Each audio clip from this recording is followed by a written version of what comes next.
tardes, respetables hermanos y hermanas.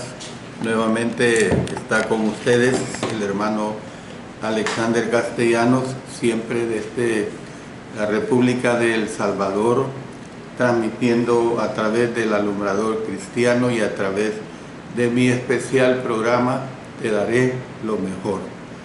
Estamos estudiando los días miércoles 5 de la tarde, hora de El Salvador, la vida y ministerio de Cristo. Hoy vamos a ver la lección número 95 y vamos a continuar con el subtema Fe como un grano de mostaza en su parte 2. De manera pues que pediremos la dirección de nuestro Señor a través de la oración y luego procedo a presentar palabra de Dios. Padre eterno, gracias porque nuevamente nos permites que tu palabra sea difundida por este medio. Gracias, Señor, por esta bendición tan especial. Permite que lo que diga sea de mucha edificación, que el Espíritu Santo siempre sea el que me dirige y también que la honra y gloria sea siempre para ti. Gracias, Señor, en el nombre de nuestro Señor Jesucristo. Amén. Amén. Bueno, vamos a continuar en este tema sobre fe como un grano de mostaza. Me equivoqué, sí. Me equivoqué. No, mira ahí.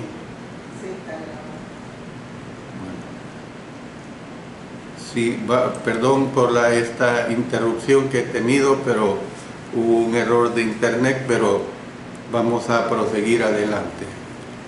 Lo que vamos a ver ahorita es acerca del poder de la fe. Recuerden que estamos viendo diferentes etapas de este estudio y lo que vamos a ver es acerca del poder de la fe, siempre basado en Mateo 17 y Marcos 9. Cuando Jesús y sus discípulos estuvieron a solas, ellos le preguntaron diciendo: ¿por qué nosotros no pudimos echar el demonio fuera? Mateo 17, 19. El hecho de que Marcos 9, 28 comience diciendo cuando él entró en casa, se piensa que Jesús y sus discípulos volvieron a Capernaum, porque miren lo que dice Marcos 2.1: entró Jesús otra vez en Capernaum después de algunos días y se oyó que estaba en casa. Por supuesto que pudo haberse tratado de una casa en cualquier otro lugar. Entonces, tenían que haber estado verdaderamente desconcertados. Cristo les había dado autoridad sobre los espíritus inmundos para que los pudiesen echar fuera y les había mandado concretamente que echaran fuera demonios. Miren lo que dice Marcos 6:7. Después llamó a los 12 y comenzó a enviarlos de 2 en 2 y les dio autoridad sobre los espíritus inmundos. Esto era algo que habían estado haciendo. Por lo tanto, cuando se presentó aquel afligido padre, probablemente no esperaban tener problemas. Lo imaginamos hablando confiadamente y diciendo: bueno, Jesús no está aquí en este momento, pero no hay problema, nosotros nos haremos cargo y tráiganos a su hijo. También se pueden percibir cada vez más los discípulos del Señor, los podemos percibir a lo mejor cada vez más apenados al tratar una y otra vez de echar fuera el demonio sin lograrlo. Recordemos que Él los había enviado y él les había dicho que les había dado autoridad sobre los espíritus inmundos. Entonces aquí vemos el elemento de poca fe. Jesús les explicó por qué los esfuerzos de ellos habían sido infructuosos, cuál era la razón. Entonces él les respondió que por vuestra poca fe, ahí en Mateo 17:20. En una de las versiones dice que es por vuestra incredulidad. Sin embargo, la expresión por vuestra poca fe está mejor documentada por los manuscritos, y Jesús a menudo reprendió a los discípulos por la poca fe de ellos. Dice en Mateo 6:30, y si la hierba del campo, que hoy es y mañana se echa en el horno, Dios la viste así, ¿no hará mucho más a vosotros, hombres de poca fe? Esto bien claro lo expresa el Señor. Algo de fe tenían los apóstoles, porque miren lo que dice en Mateo 16:8. Y entendiéndolo Jesús les dijo, ¿por qué pensáis dentro de vosotros, hombres de poca fe, que no tenéis pan? Entonces, nosotros podemos ver que algo de fe tenían los apóstoles, pues de lo contrario no hubieran hecho el intento de sanar al muchacho.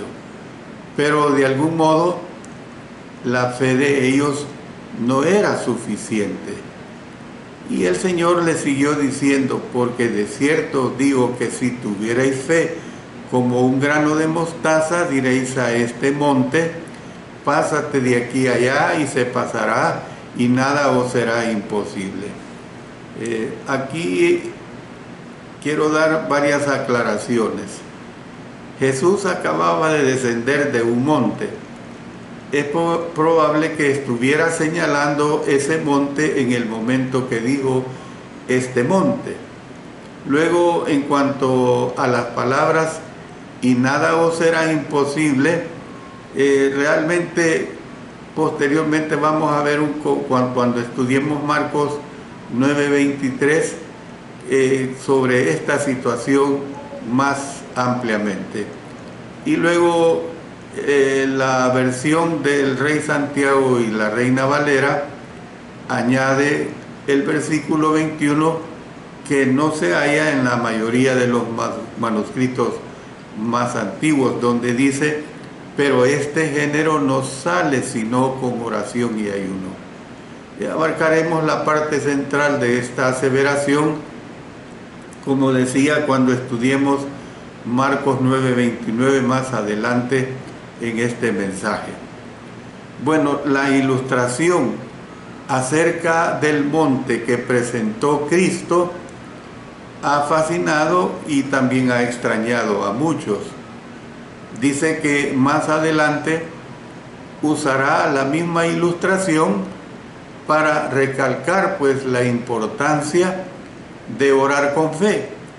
En Mateo 21 y 22 dice, respondiendo Jesús, les dijo, de cierto os digo que si tuviereis fe y no dudaréis, no solo haréis esto de la higuera, sino que si a este monte dijereis, quítate y échate en el mar, será hecho.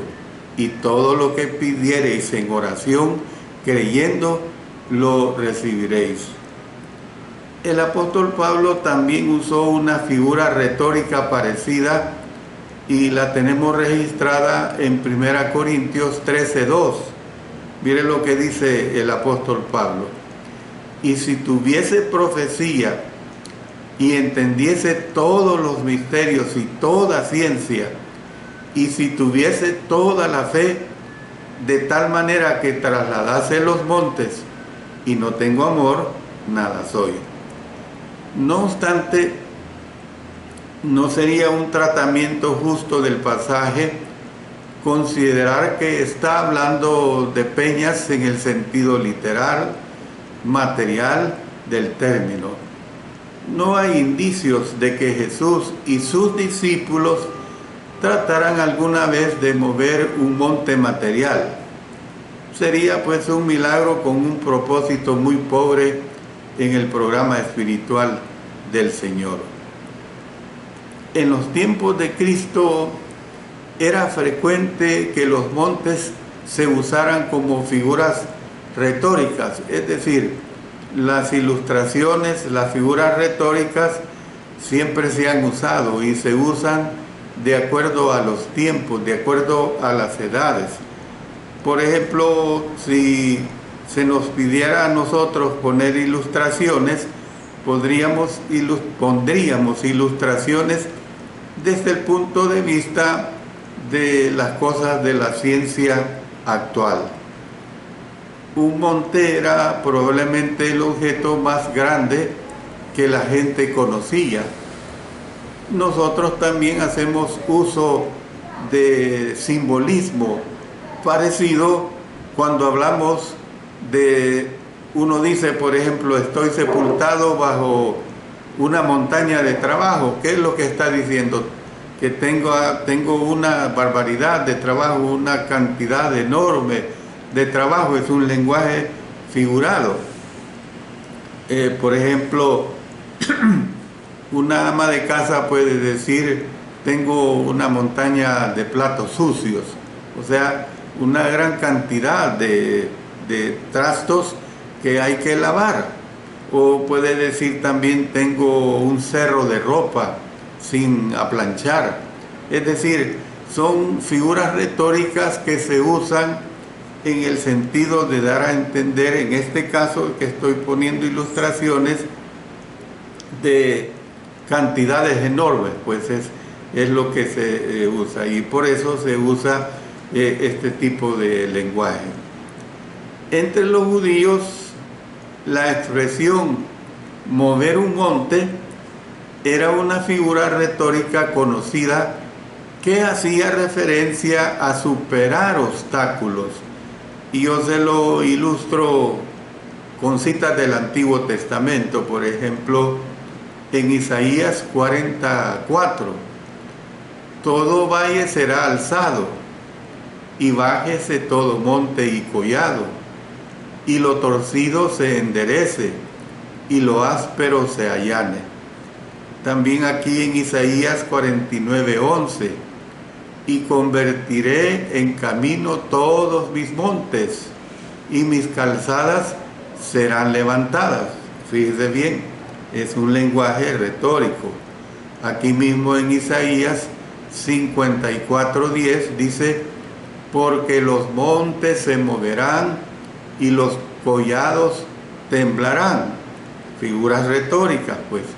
Pero no se apartará de ti mi misericordia, ni el pacto de mi paz se quebrantará, dijo Jehová, el que tiene misericordia de ti. ¿Qué es lo que vemos? Los rabinos usaban la frase para referirse a quitar barreras que parecían insuperables. Es casi seguro que este es el sentido en que se usa en Mateo 17. Hay que tomar en cuenta que deshacerse de montes de tierra y de roca es juego de niños, en comparación con deshacerse de algunos de los montes que la vida nos atraviesa en el camino. Por ejemplo, una persona puede recibir una maquinaria apropiada para movimientos de tierra, personal que pudiera operarla y un generoso plazo de entrega. Esta persona podría mover una gran cantidad de material. Entonces, ¿qué es lo que vemos? Yo doy una ilustración actual. Hace unos pocos meses se comenzó la construcción aquí de la carretera a Los Chorros, o una nueva carretera. Y ahí está caracterizada la carretera actual porque a ambos lados hay montañas. Y uno decía, ¿cómo es que van a hacer esa carretera? ¿Cómo es que va a pasar una carretera en medio de montañas? Si usted tuviera la oportunidad de pasar ahorita que está en construcción, se dará cuenta cómo es que ante el poder del hombre con las maquinarias, todo eso es posible realizarlo. Pero, ¿por qué estoy dando estas ilustraciones? En cuanto a los montes de dificultad que proliferan sobre el paisaje de la humanidad, no estamos tan seguros de que podría hacer lo mismo, pues. Los apóstoles harían frente más adelante a abrumadores montes de dolor y de persecución. Esa es la realidad, pues, que se está presentando aquí. Por ejemplo, miren lo que dice Mateo 5:11. Bienaventurados sois cuando por mi causa os vituperen y os persigan y digan toda clase de mal contra vosotros mintiendo. Luego en Hechos 8:1 y 3 dice, Saulo consentía en su muerte. En aquel día hubo una gran persecución contra la iglesia que estaba en Jerusalén y todos fueron esparcidos por las tierras de Judea y de Samaria, salvo los apóstoles. Y Saulo asolaba la iglesia y entrando casa por casa, arrastraba a hombres y a mujeres y los entregaba en la cárcel.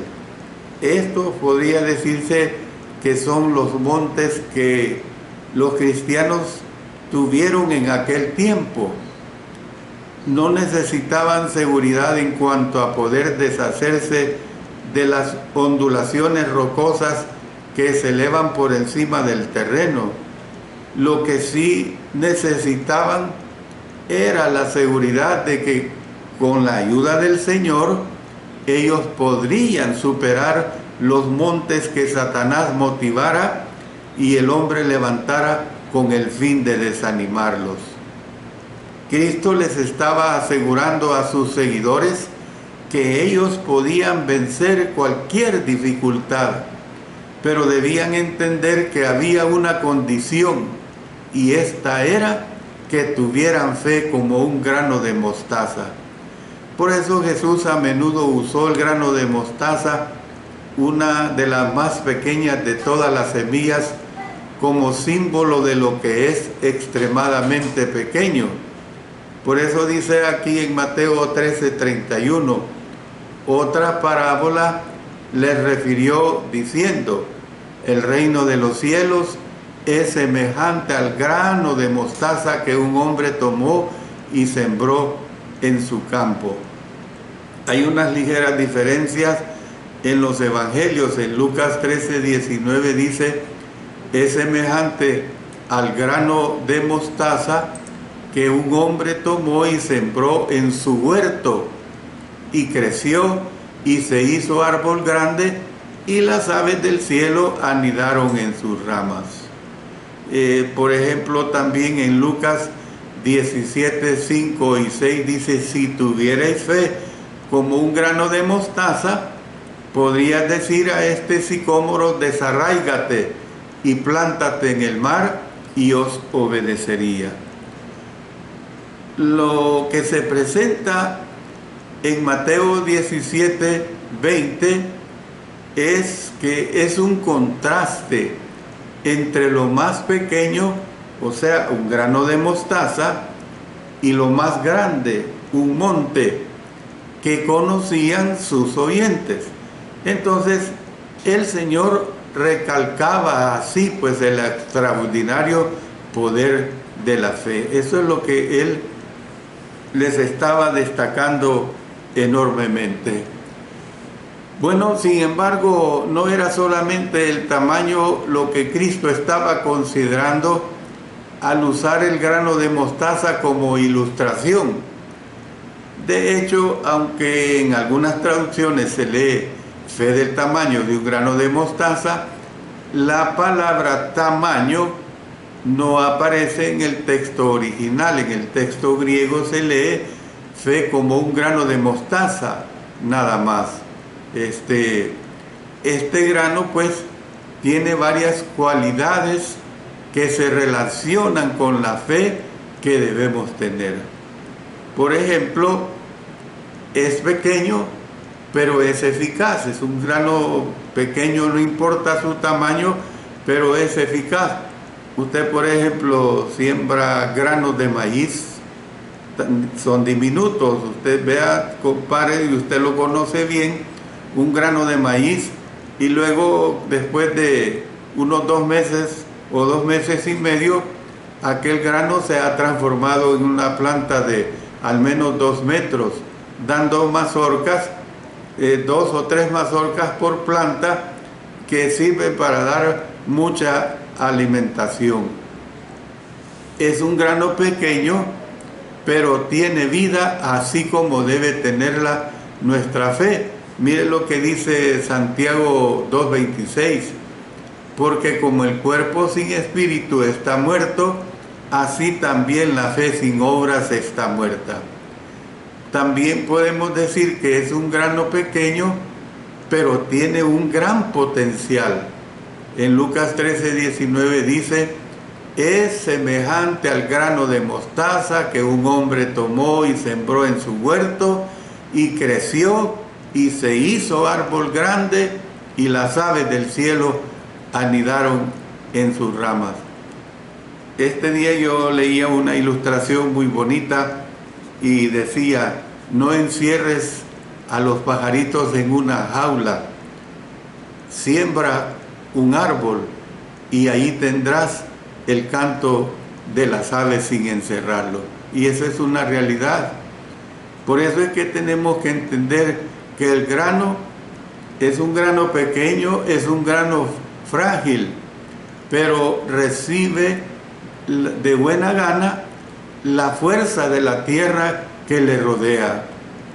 Es decir, lo que el grano de mostaza hace de modo natural, nosotros debemos hacerlo de buena gana. Eso es lo que nosotros tenemos que entender. La cuarta cualidad es la cuarta cualidad más crucial. El tamaño de nuestra fe no es ni con mucho tan importante como el objeto de ella. Otra vez el apóstol Pablo dijo en Filipenses 4:13, todo lo puedo. Fíjense bien, el apóstol Pablo dice, todo lo puedo.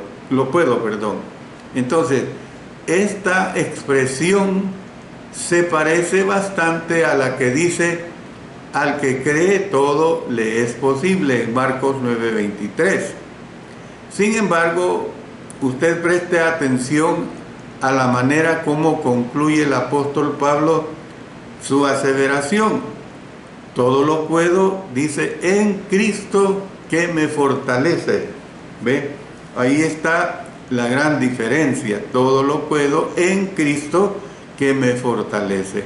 Entonces, no es tanto nuestra fe la que nos fortalece, como sí lo es aquel en quien creemos, en este caso, nuestro Señor Jesucristo.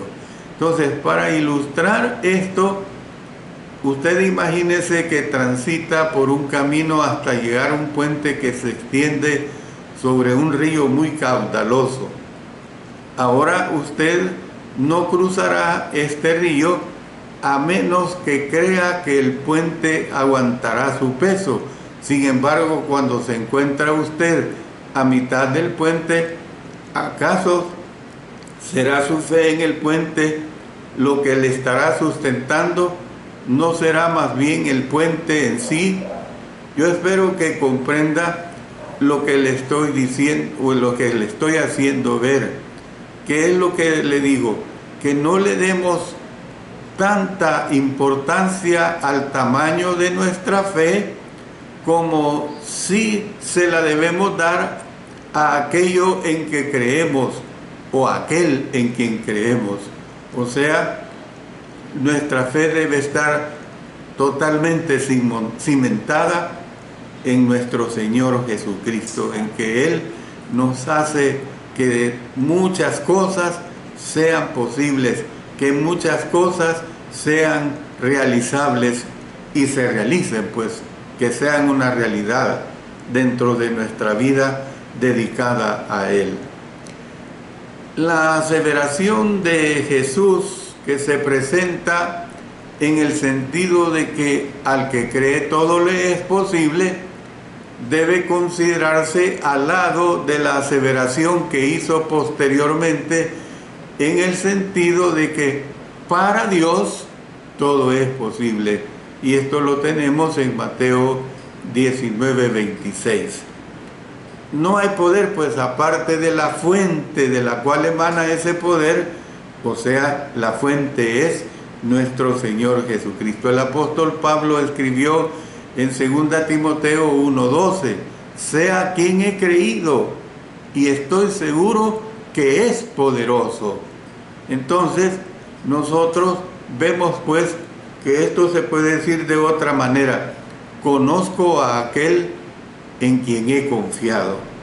Esa es la realidad que se puede presentar aquí.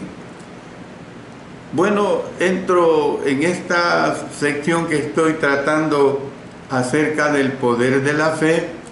¿Qué es lo que sucede cuando se deja de orar?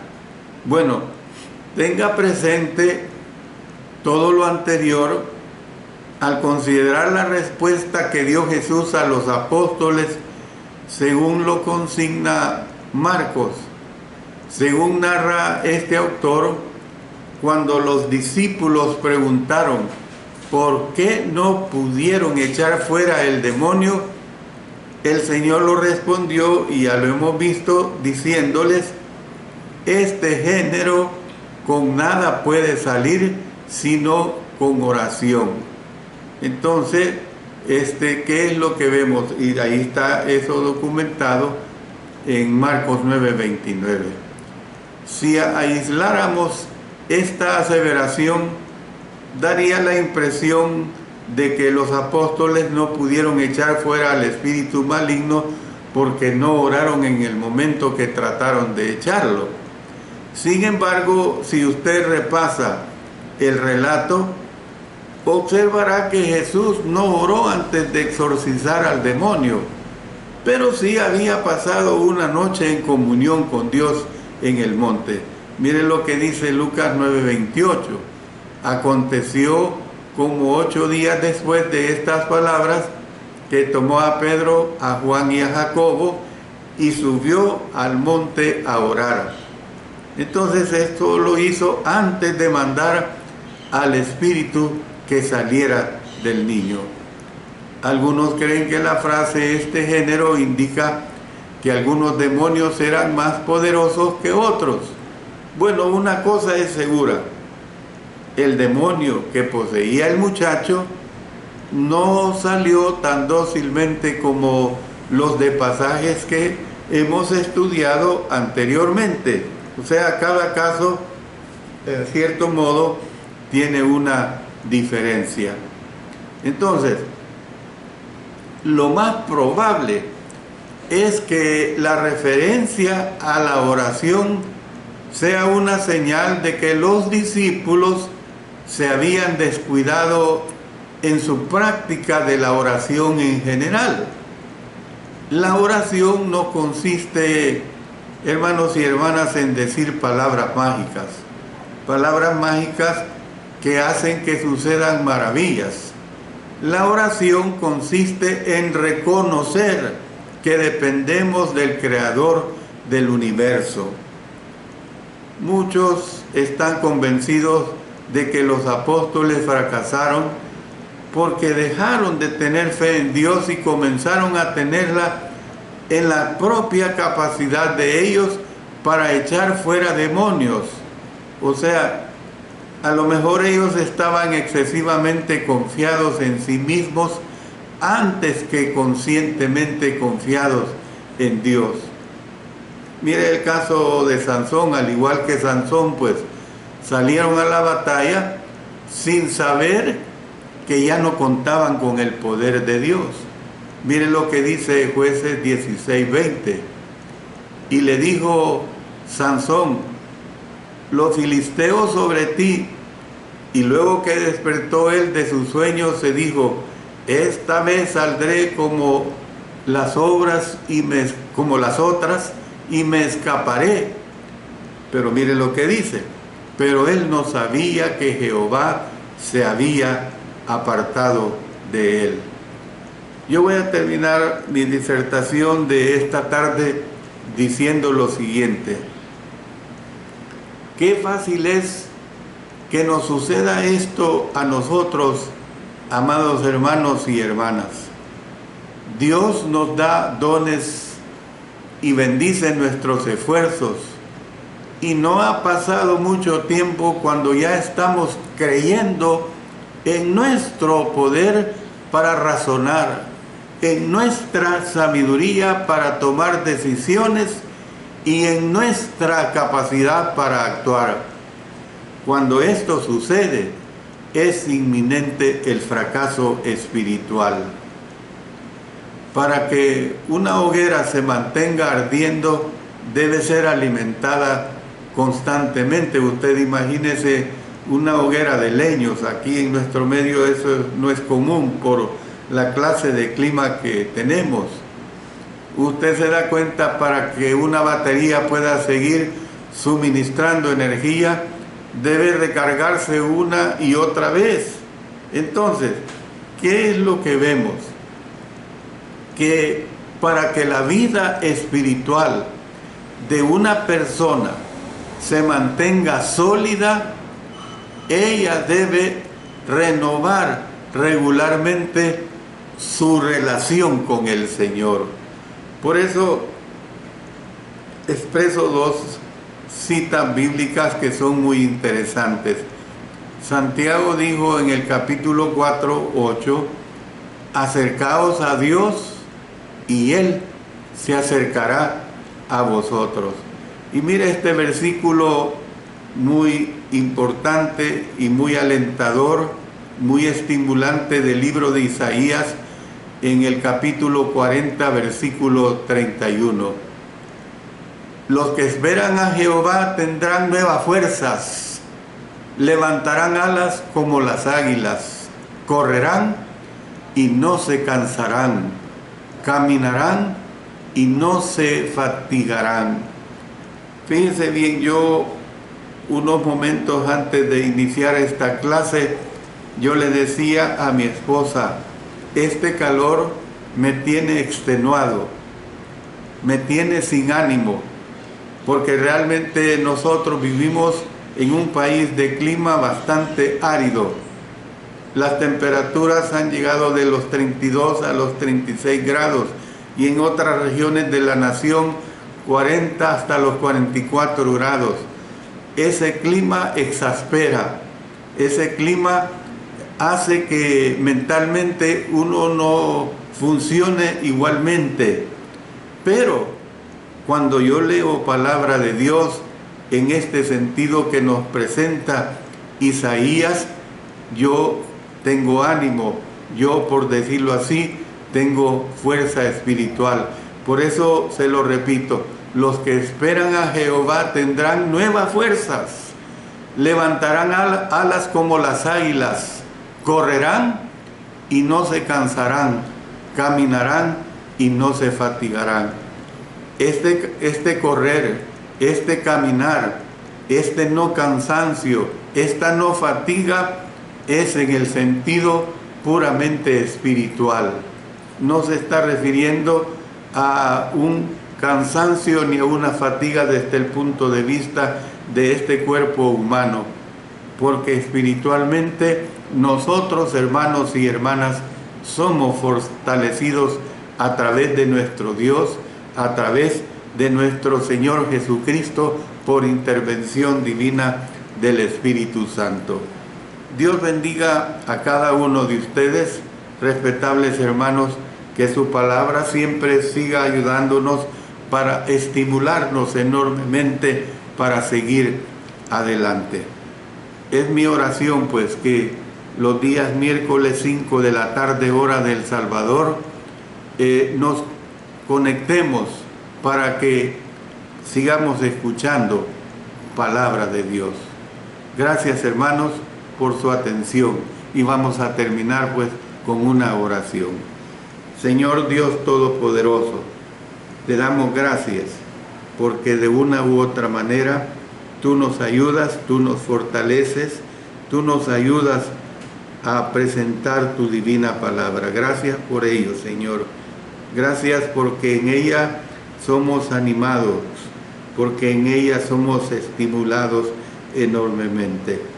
Todo lo hacemos, lo suplicamos y lo agradecemos en el poderoso nombre de nuestro Señor Jesucristo. Amén. Amén.